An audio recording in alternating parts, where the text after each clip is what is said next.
Yeah, baby, you know what time it is. Now let's get it started. Are you kidding me? Unreal! While our HBCUs are mostly known for academic rigor, community, they also know how to turn up. Does he have it? Yes, he does!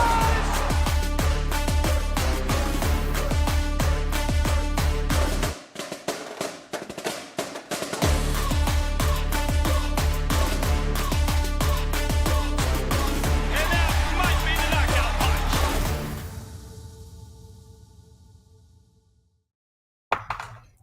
All right, y'all.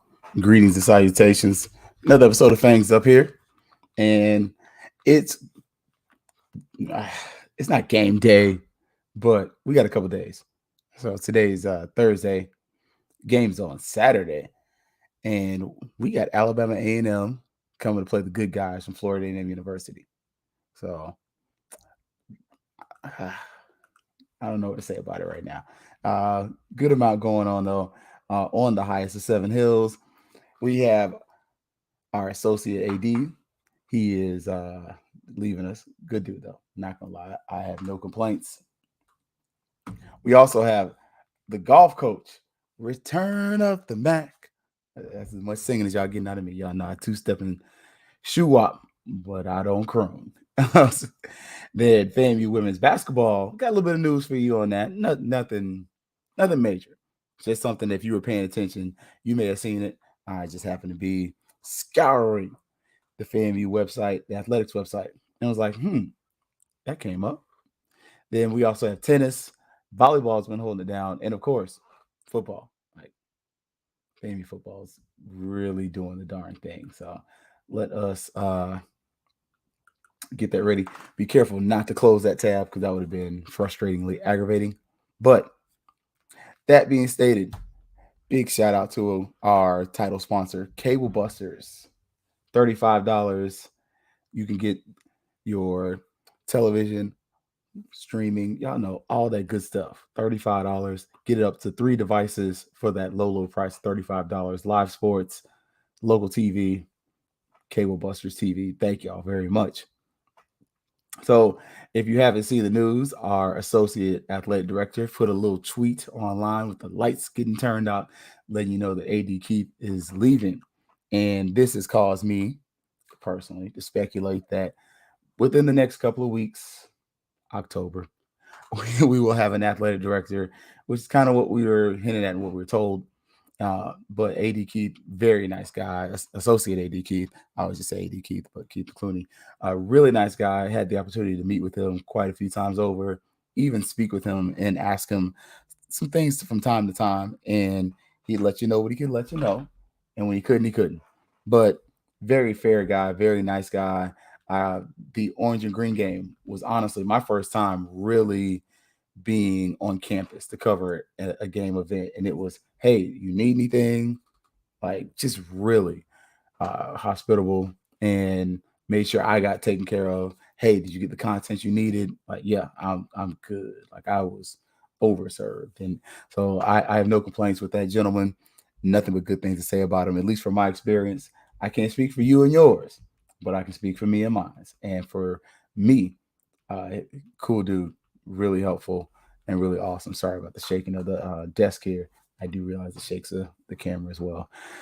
But the golf team, we got our coach back. I don't know the full details, but if you saw what I saw, our golf coach, Coach Rice, is coming back to Florida A&M University. I would speculate there's a little bit of bump up involved in there, but that's a good thing because the golf team just went to a tournament without a coach and won, and that shows you the level of talent that he had brought in. And it's disappointing and it's disrespectful that a FAMU Hall of Famer that is doing well, let's not finish that with a FAMU Hall of Famer, period. No. A FAMU Hall of Famer who's doing well comes to FAMU and then does well while he's at FAMU and doesn't get the red carpet treatment. It's one thing if the Stanfords, the University of Texas's, the University of Florida's, University of Miami's of the world are offering our coach top dollar and we can't match. It's another thing when someone within our own conference is able to poach our coaching talent. Like, no, that works the other way around. It should, at least, because if you're not familiar, that's where Coach Simmons came from. Coach Simmons came from Prairie View. So we should hopefully become and remain a program that people want to come to. I struggle to say remain. We need to become a program where people want to come to. Right now, there is a lot of ambiguity as to the future of some of FAMU athletics, and I'm fairly certain, though, I have no. This is irresponsible journalism, and I don't qualify myself as a journalism, but this is irresponsible, speculative guessing that we're gonna have an AD in a week or two. I just had that feeling. I could be wrong, and if I'm wrong, I own it. Y'all know me. I'm not gonna lie to you. Like, last thing I'm gonna do is sit up here and lie to you. Like, this is my favorite cup, but I'm not gonna lie to you. I feel like we will have an AD within a week or so, though. I think some things fell through for some other directions to go, and that may have been what was in our best interest. But I'm fairly certain when you start to see some furniture moving and the finalization of individuals who had done some fairly nice things, moving on and being confirmed, that now that's making way for new people and for them to bring their own people. And again, I liked our associate AD. I liked AD Keith. He was a good guy. And I'm very excited to see Coach Rice coming back. Now, mentioning AD and coaching, basketball team, women's basketball team, go check that FAMU website and you'll notice something. I'll wait. I'm going to give you another second to give you the goofy head bob. You know, in the movies, people give you the cheesy teeth. All right, I'm done being cheesy. The women's basketball team, the schedules are online. So you can now see the upcoming schedule. We do play the Gators this year. We don't play the Florida State University. I almost said the University of Florida. I obviously play the Gators, but we don't play Florida State University, which, I mean, I get it, because, yeah, they don't want to take that APR hit. I mean, that strength of schedule hit, because we weren't good last year. But, man, it would have been good. Like, I am one of those people that feel like we should play Florida State in all sports. Just for the cost of gas alone. Like, just the cost that you're going to save, the money you're going to save in gas is worth going over there and getting your tail kicked. I'm just saying. And you might win. I've seen FAMU softball beat Florida State before. It's been a minute. But I'm just one of those people. I feel like it just makes good business sense to travel less than across the street for a lot of sports. Like, if we're talking men's basketball, and I understand why we don't play Florida State men's basketball, because that was a good fight. But women's basketball, it's not like you have to even go to Tully Gym.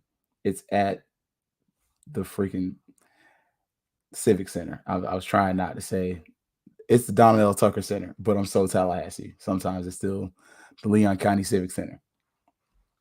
That's not even across the street. That is actually across the train tracks. Like, go down the hill, across the train tracks, to the right. The Civic Center's there. Yeah. So, but that's just that. That is my little rant on that. Tennis-wise, Bedford Cup Fort Lauderdale is coming up. FAMU tennis looking to bounce back. Looking to make a little more noise than what I've seen. Been kind of quiet so far. So, but that is coming up, and it's good. FAMU tennis has a pretty good history, and so we need to continue that. We need to continue winning. We need to get better. We probably need to improve our investment in all programs. I could just say that program, but I'd be lying. Now, volleyball. Now, volleyball is where our Cable Busters Players of the Week are at. Like, I'm just saying. Brooke Hudson, SWAC Conference honors from the SWAC champions. I'm petty. But Brooke Hudson, she was the Defensive Player of the Week, 55 digs, third time earning the Defensive Player of the Week this season. FAMU volleyball, again, SWAC champion FAMU volleyball. Sorry to get that straight, every once in a while you just got to be a little petty. But FAMU's FAMU's volleyball team has been playing a tough schedule. Like if you haven't looked, the schedule isn't good, or the record isn't good, I should say, not the schedule. The record isn't good, and it's not that we've been losing to, Lincoln High School. Respect to my Trojans, you've been losing against good teams. Like, and I hate that kind of. I hate Pyrrhic victories. I said that against the UNC game. Like, I didn't know how good they were, and then we got our butts kicked against Jackson State. Like, I don't like Pyrrhic victories, but I do like the idea of iron sharpen iron, and I do like the concept and the idea that us playing high level and good quality teams is going to prepare us for our conference, and hopefully we can sharpen ourselves in conference play so that we can make it through that and then go on to the NCAA tournament a better team that can compete. That's just where I stand on that. I do understand that some of those games, man, that UAB game was, got on my nerves. I wanted to win that. We were up and I went to sleep. I was like, oh yeah, we're up. Let me just, and then I woke back up like, oh, we lost. Dang. So, but we also had another player of the week, and I'm gonna mess her name up. I'm sorry, Iram Ukar. I think it's Ukar. But she was another player who got SWAC conference honors. Appreciate you, Cable Busters. And she was a setter of the week. And all right, there you go. Good stuff. Good stuff. Next game though is in Daytona Beach on the world's most famous litter box. World's most famous beach. I'm sorry, I don't like the beaches on the Atlantic side that much. I'm from Tallahassee, so the Gulf beaches are better. I said it. But we play Bethune-Cookman. That is our conference opener, and man, it's a good time. Hopefully, we do a little something. I think BCU has a decent team. I know Jackson State's kind of the team to beat in pretty much every sport. Right? They're focused. They're athletically. They're focused on winning, and they're seeing the fruits of their labors as far as investment from the community and others. We're seeing the difference. But in this case, I think FAMU is going to be able to do pretty well against Bethune-Cookman. Honestly, I think we should win. I think we have better talent, and that's a little bit of that is irresponsible speculation. But some of it is also just looking at the players that we've brought in, as long as we've gotten them cleared through the NCAA process. That's an if. It's a freaking shame that it is, but it's an if. And if we have gotten that cleared, I feel that we're going to be able to more than compete. I really feel that we should dominate the Southwestern Athletic Conference with the amount of transfers that we brought in. And we even poached some of the teams in the SWAC, such as Grambling. We got their best player, their player of the year. She's a Rattler now. She came over to the good side. Like, come on over. Put this orange and green on. It's beautiful. It's a lot brighter on the orange and green side of light. So again, that's where we are standing there. Before we jump into football in this Alabama A&M preview, we're going to take a 30-second pause for the calls from the network, the mothership, HBCU Digital Network. Fangs up. Yeah, baby, you know what time it is. Now let's get it started. Are you kidding me? Unreal! While our HBCUs are mostly known for academic rigor, community, they also know how to turn up. Does he have it? Yes, he does!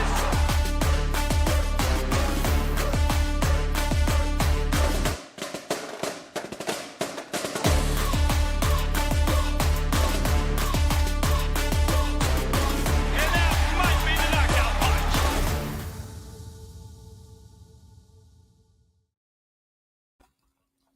All right, y'all. Man, recruiting has been crazy.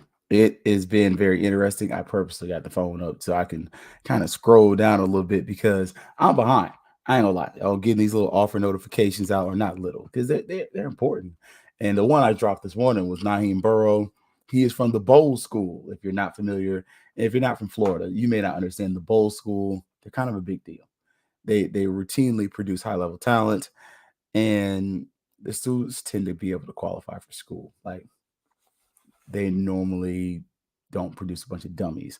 Naheem Burrows is a 6 foot, 155-pound athlete from the class of 2026. And in the picture there, it looks like he's playing receiver. So we're gonna be able to see a little things from him. Whole lot of recruits though. Like I probably got a good 10 to 15. Probably I'm being nice at 15. Probably 15 to 20 because FAMU recruiting has been very aggressive. Even the basketball team just got a recruit out there not too long ago that we offered Kaiji Parker. And I know I messed your name up. I'm sorry. But that another one of our players that we got coming in. And yeah. Like he's on the list of players to get caught up on. Like y'all just don't understand. FAMU recruiting has been very good. Also from Manatee, Mr. Johnson Kelly. Ian Johnson Kelly. I ain't gonna lie, I liked his picture. Like I'm looking at it right now. Look, y'all know I pulled up on the phone. That's using that as my notes for the recruiting today because it's literally been that aggressive. 6'3", 180-pound Waden Charles from Somerset Canyon, and we offered two guys from there. He is 2025 prospect, and I ain't gonna lie, his picture, he's like mossing somebody. All right, dude. I see you. And then this, I ain't gonna lie, this is my favorite one right now. Like, I ain't gonna lie, anybody that comes out of Lincoln is my favorite, but just because he's not very tall. But Darnell Rogers from Trinity Christian in Jacksonville, Florida. He is a 5'9", 184-pound running back from the class of 2024. So that's gonna be awesome. Like that, and he looks pretty solid. Like dude's kind of like a bowling ball. You put a good 10, 15 pounds of muscle on. That's a 200-pound running back, and he's got pretty decent speed. Denarius Gray, 6 foot, 162-pound athlete, also from Somerset Canyon. And I'm gonna stop. I'm gonna do two more. Miles Burse from Trinity Catholic in Jacksonville, 6'2", 183-pound receiver from the class of 2024. And my last one, James Little, the fourth, a 5'11", 160-pound DB from Lehigh Senior High School. That is Lehigh Acres, 2025 prospect. So, and I still got like a good 7, 8. I'm going to finish with my dad's school. I said I was going to stop, but I'm not. So we got Brenton Rucker, 5'10", 165 from Leon High School, my dad's alma mater. And one more line from my dad's alma mater. Also, they're coached by FAMU Rattler, DeRoderick Hepburn, and he is a 173-pound running back, 2024. So FAMU recruiting has been great. I'm just saying, I as a fan, I'm excited for it. And this is another game. We need as many butts in the seats as possible. I intend on being there. If all goes well and the Lord agrees, I will be there. And this is another recruiting event. We have recruits that are going to be there. So we need you there. As fans, they need you and I there. They need us as far as like the press. Like they need people to hype this up and to make it exciting and to make FAMU football seem like it's as much fun as it is. Because if the environment's right, the players want to play for us. And quite a few students are going to be there. Just check the Twitter page. I cannot stress enough. If you are kind of into recruiting, this is a good time to get into it, especially if you're into FAMU. If you like FAMU and if you want to kind of see what the future of FAMU football could be, great time to get in because FAMU has a recruiting. I'm going to call him a guru. And that's probably not fair. But this guy, he's just good. Like FAMU probably has the best recruiter in the SWAC right now. I'm just gonna say it like that. And I'm trying to be as unbiased as possible, but I don't see any other coaches doing what he's doing. Like he literally puts up that, oh yeah, I'm thirst trapping tonight. I'm chasing some recruits. And you'd be like, all right, coach. All right, who you bringing in? And then all of a sudden, you'll start seeing offer letters start coming out. And he's good for, hey, drop your film here. All right. 2 hours later, offers. And it's just a continuation of the building of the FAMU athletic football program, which that's our moneymaker. And it's at a time we need it. I'm wondering if some of what we're going for is a little more GPA heavy, because one of the things that coach put up there within the past day or so was, where are my students that are transfers and JUCOs that have an AA? That means if you have you're coming in as a junior most times, but you already have a degree. So you're also coming in with a GPA that's already maybe a little elevated. So that's just something to think about, something to consider that, okay, maybe we've changed our recruiting practices a little bit to address some of those issues that we had there as far as APR and things like that. So just kind of putting that out there. Now we do have a game on Saturday, and Saturday's gonna be nuts. I'm just gonna be honest with you. You may want to leave for the game about an hour early, maybe a little more. Like this is a great game to tailgate for. Like, I'm just gonna keep it where it is there. I'm not gonna lie to you about it, and I'm gonna go on the phone so it doesn't slow up the internet on the computer too bad. But I'm gonna check out this Seminoles.com because Florida State plays Boston College, and Tate Rodemaker probably is going to be the starter for that game. Yeah, I don't know, nice way to tell you that. If you're a Seminole fan, or if you like me and you love FAMU and FSU, then you're like, all right, Tate, we're gonna see. But the Florida State game, and it is coming up. It is at 8:00 kickoff. So in this case, I think FAMU kind of won the lottery as far as not the lottery, you know what I mean. But we got the good end on this stick. This game, FAMU's game's at 6. So I'm just saying, FSU fans do tend to like the tailgate, and that area is congested. So FAMU game's at 6. The Florida State game is at 8. I wouldn't leave the house at 5:30 thinking I'm gonna get to Bragg. I would leave by 5. And again, if you got friends and family, 4:30 is a great time to kind of leave, especially if you're in Tallahassee. It's not that bad, sorry, as far as city-wise, but it will be congested. So if you leave 4:30, there's a good chance you'll get to Bragg about 5:30, maybe close to kickoff. So you might miss the hot dog man, or we won't sell no hot dogs outside the stadium. You might miss the turkey leg man. Let me keep it a beat. Like, y'all know we buy turkey legs and everything else at the games.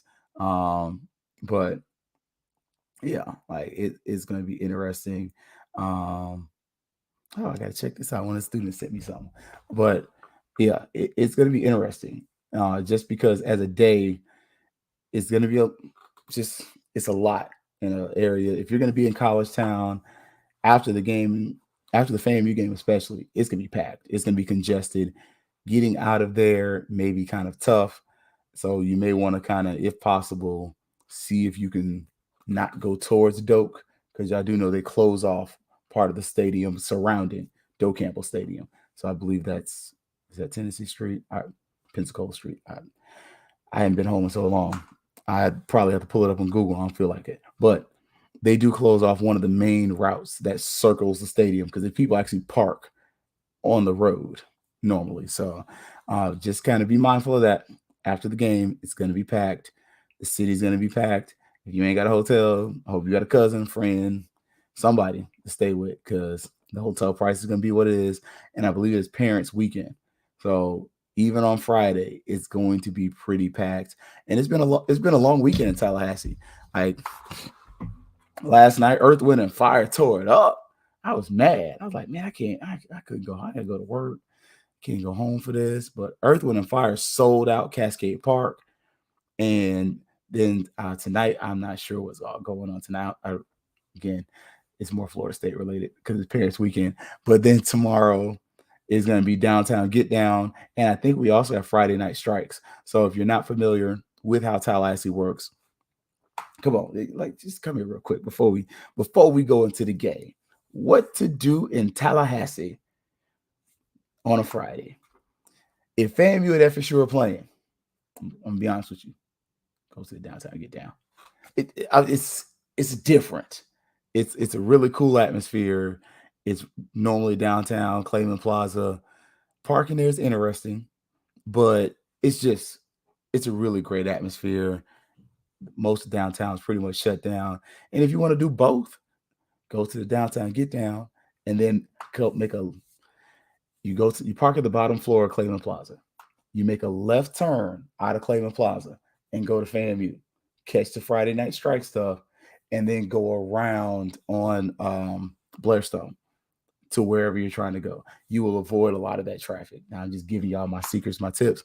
But if FAMU and FSU are in town, go to the downtown get down because the Chiefs are there. They sound really good when they try to add a little hip hop. They can miss me with their version of neck sometimes, but the war chant's the war chant. Like it's iconic. It's similar like when the UF is playing Go Gators. Like it's something that every football fan should experience. But you should do that. Check that out. There's a little pizza spot not too far down from Cleveland Plaza on the right side. It's just a short little walk. Really good. They got some banging calzones. Like I'm not even gonna hold you on that. I don't know about the restaurants in Cleveland Plaza anymore. I mean, besides Harry's, like Harry's at this point in Tallahassee is kind of iconic. It is what it is. It's not the best Cajun food you're gonna get in town. I believe Cush's Bayou Rouge is the best spot in Tallahassee with the Cajun food, though. I ain't gonna hold you on that. Like that's my spot. Now the beignets, they all right, but their regular Cajun food, it's good. I ain't gonna lie to you. It's good. So you got them. Then I hadn't been to Andrews in so long, I couldn't tell you anything about that. Like this, I'm giving you Tallahassee places at this point. Then y'all know my favorite bakery is Tasty Pastry, like North Side all day. Like that's my favorite pastry place. And Donut Kingdom. That's a donut spot in Tallahassee. Best donuts in Tallahassee on anything. I'll put them against anybody in Tallahassee. Donut Kingdom's spot. They got like 3 locations, but the location next to Florida State is probably the best. Yeah. Them or the one on the northeast side. Sorry. Northeast side. So Capitol Circle, northeast. There's a spot over there. It's across from the Shell station, right by that Publix. If you're from Tallahassee, you know what I'm talking about. But yeah, so it's Publix, Lowe's, Panda Express, couple spots like that. But if you want some fire donuts, that's the spot. The turkey leg dude, I don't know if Mac's still doing the turkey legs, but normally on Friday he does. I don't know if he still does because I used to work at Cleveland Plaza, the FAMU's movie theater. FAMU got an IMAX. Like, check it out. It's really tight. But they would do the downtown get down on Friday, and then Saturday goes to the FAMU games just because the numbers. Like you couldn't, like Buddy was doing numbers, stupid numbers. And so if you're trying to get your turkey leg on, Max has been the king of turkey legs in Tallahassee for a good little minute. Like, yeah. I normally don't buy stuff I can make myself. I buy his turkey legs. And then if you ain't got nothing to do on Saturday morning and you went to the club and you party a little too hard, hit Olean's. I argue with your mama, but hit Olean's for breakfast because the game ain't till 6 o'clock. Go back to your hotel or wherever and go to sleep. Set the alarm so that you can roll out of bed about 3, get fresh. Yeah, the Obama breakfast is it. It's just the undefeated. $5 barbecue spot is good too. I might hit them, might not. I hit them last time, so I try to rotate. But yeah, so in Tallahassee this weekend, the things to do, the place to be at. And I didn't get it to y'all last week because I didn't go or last against Albany State. But for this week, I'm going to give you this. The places to go in Tallahassee. You need to hit up. If you want the full experience, Friday night, downtown get down. Friday night strikes is tight. Like, it's cool. It's different. But downtown get down is going to give you the best bang for your buck as far as just experience, beer, like just the game atmosphere, just taking over of the city to be like, oh yeah, they took the city over. Downtown get down. If you Friday night strikes and be like, we took campus over, but it's a different vibe, different atmosphere. Like, yeah, downtown get down. Check that out. And if you really feeling froggy, you want to go to the movies. Go to the Challenger Center. Like, I ain't trying. They don't even pay me for this. They don't pay me no more. I don't work for them. But yeah, like, I think that's still the biggest movie theater in the city. I think it's awesome. But yeah, so things to do in Tallahassee. Again, downtown get down on Friday. Saturday, go to the FAMU game. Like this. at least go to the vendors. Florida State, they don't have vendors outside their stadium. I know first time I went, I'm like, what? Where do y'all eat? But and then Saturday night, go to the FAMU game. You can go to the Florida State game. I don't know. I don't think it's gonna be that great. I think they're gonna beat Boston College. I think it'll beat them pretty bad too. Boston College got offensive line problems, but that's not our problem. So for the Alabama A&M preview, y'all already know I went and previewed everybody. I had 38-24, and I'm not gonna lie. Like some of my scores for the season have been off, but my results have been on. I said that at this point in the season we'd be 1-2. I've speculated that we would lose to UNC. I also stated we would lose to Jackson State. I didn't say we get mollywopped, but we got beat. I figured we'd beat Albany State and it would be closer than a lot of us would like. It was. So I ain't saying I'm right. I'm not trying to give you that. And y'all know I'm trying to cut out of here. I'm close. I'm over 30 minutes. But what I am saying is this. My track record is pretty good so far this season. I think FAMU wins this game. I'm still confident in that, especially if we've truly progressed and learned. One of the things that I'm going to question and ask is our flexibility on defense. Are we going to just say that we run a zone-based defense? This is our base. We stay in our base. We keep people in front of us. If we're going to do that, we might get shred up. Like we saw the film was out there. The film from Southeast Louisiana is there.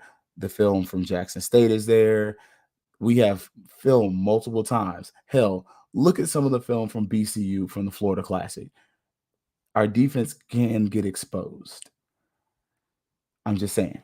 And we are sometimes overly reliant on the talents of Isaiah Lane to the point that I think we kind of do him a disservice because we'll just blitz forward and just say, well, that dude's a monster. Okay, he may be a monster, but that don't mean he don't need no help. Like, it would be nice if he could, when he gets one-on-one against a tackle, it's good. But the thing is, sometimes he's got to go against tackle, then go against the tight end or the running back or a guard. Like sometimes we're blitzing forward, they got 5 and then 6, the numbers is off. And so I want to see that, and I want to see if we adjust and try to flip a little man and just to kind of confuse the offense a little bit. And then offensively, we got to catch the ball. Man, we had so many freaking drops in that, both the Albany State and really the Jackson State game. I mean, if you remember post game, I mean, to his credit, X-Man, Xavier Smith was like, yeah, even I dropped the ball. But the receivers as a whole, drop balls, and that cannot happen. We have to catch the football. We have to be prudent, and hopefully our running backs are healthy. I think we found a new guy, that running back from Rickards. He proved himself to be good, and even Coach Simmons stated, hey, that young man's got to really learn the offense because he's the juice. He's the lightning. We got a bunch of thunder in that backfield. We need somebody that is quick, fast, and that can make some moves.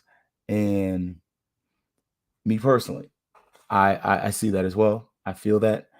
And I truthfully still think we're going to win this game. I had 38-24. I'm struggling to move off that point because I want to see what Musa does. Are we going to run routes that are a little shorter or plays that with shorter routes? I like the idea of having Musa have a check down and then maybe a guy over the top, so that one makes the defense stay honest, but then also gives him a relief guy if the protection breaks down. I said drop.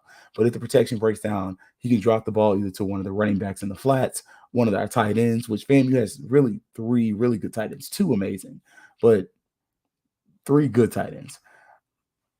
Is that going to hold up?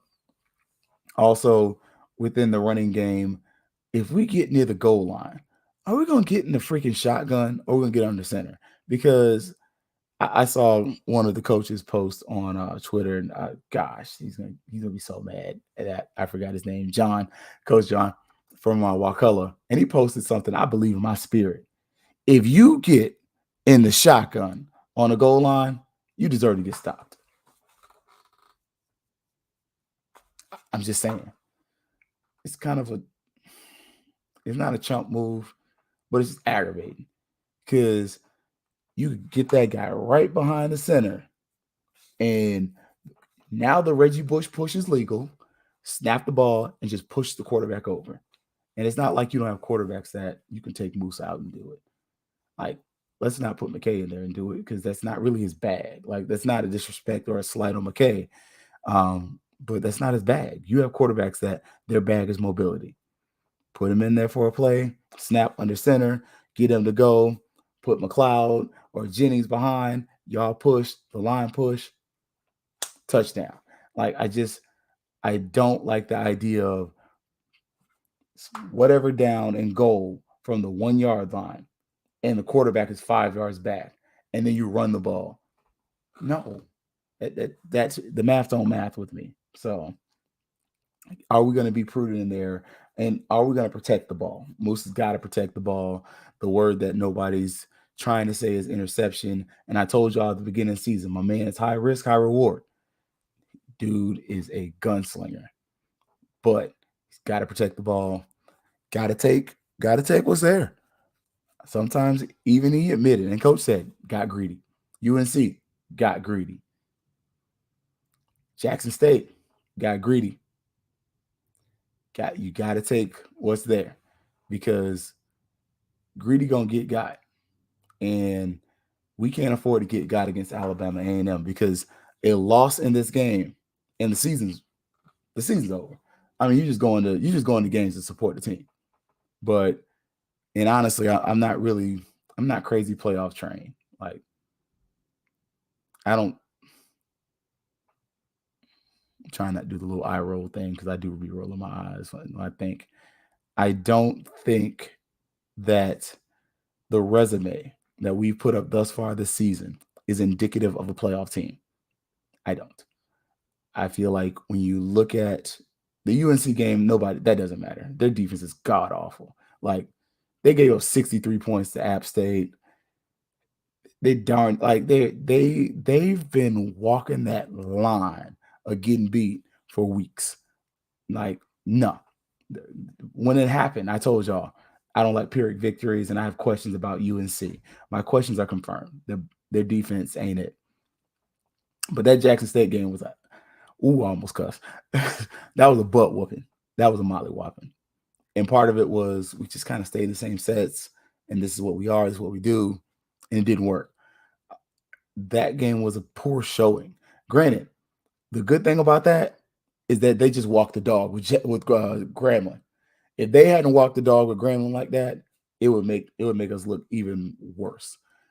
But then to have the game against Albany State, which Albany State is a very good team. They're a good Division II football team. But the problem is they're still a Division II football team. You had to have a better showing. Part of, in my opinion, what made last year's playoff run plausible was the USF game. Because I wasn't the only person that watched that game and said, man, shoot, fam, you could have won that game. Like, not we should have. Could have. Two different things. UCF should have beat Louisville. I can say that. I can argue that. No shadow of it. No question. But I can't say that